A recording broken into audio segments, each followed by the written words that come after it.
Assalamualaikum warahmatullahi taala wabarakatuh. Saya Piu Amin. Macam biasa, hari ini saya nak bersama dengan anda semua untuk berkongsi sesuatu yang terbaik tentang Al-Quran keluaran Adi Azhar Trading. Kadang-kadang dalam hidup kita nak berikan sesuatu yang istimewa buat ibu dan ayah. Sewaktu mereka hidup, kita berikan akhlak kita. Kita bercakap dengan mereka dengan percakapan yang baik. Seperti mana yang Quran tekankan kepada kita. Dan berkatalah dengan perkataan yang baik. Birrul walidain, untuk kita sentiasa melakukan kebaikan dan melakukan kebajikan kepada ibu dan ayah kita. Antara satu perkara yang pernah dikongsikan kepada saya. Ada orang yang tanya, "Ustaz, saya ni ibu ayah dah meninggal dunia. Tapi saya rasa tak puas untuk melakukan kebajikan dan juga kebaikan buat ibu dan ayah.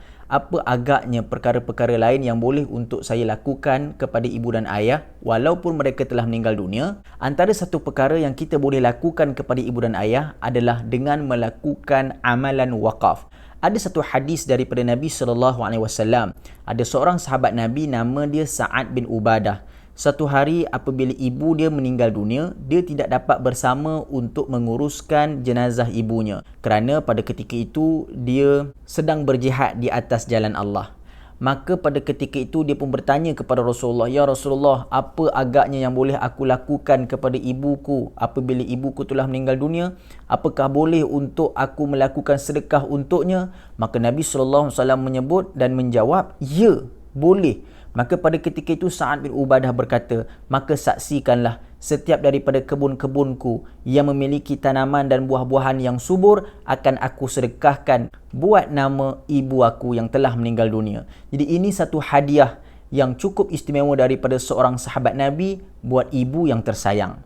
Maka kita sebagai seorang anak sebenarnya tak terlepas untuk melakukan kebaikan buat ibu dan ayah kita, sama ada mereka masih hidup ataupun telah meninggal dunia.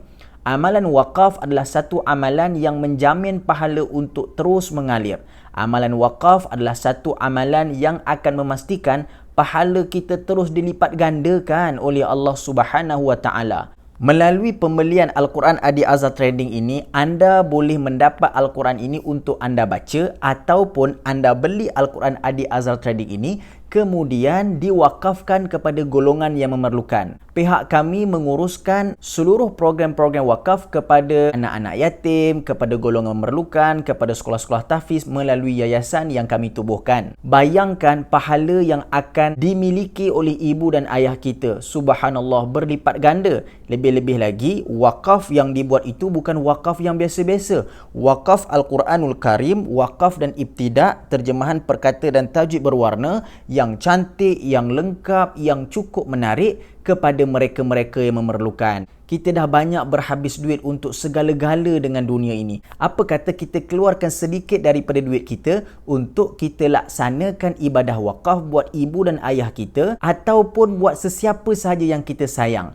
Dengan satu pembelian Al-Quran, anda boleh melaksanakan ibadah wakaf ini dengan sempurna. Bayangkan Al-Quran yang cukup cantik dan menarik ini diwakafkan atas nama ibu dan ayah kita. Diwakafkan buat nama orang-orang yang kita sayang. InsyaAllah, inilah satu saham dan pelaburan akhirat yang cukup besar yang akan dijamin pahalanya oleh Allah Subhanahu Wa Taala. Dan inilah satu hadiah yang cukup bermakna daripada seorang anak buat ibu dan ayah ataupun kepada orang yang kita sayang. Jadi jangan tunggu lagi, kita laksanakan ibadah wakaf Al-Quran dengan Al-Quran Adi Azhar Trading sekarang. Kalau anda berminat untuk melakukannya sekarang, klik link di bawah.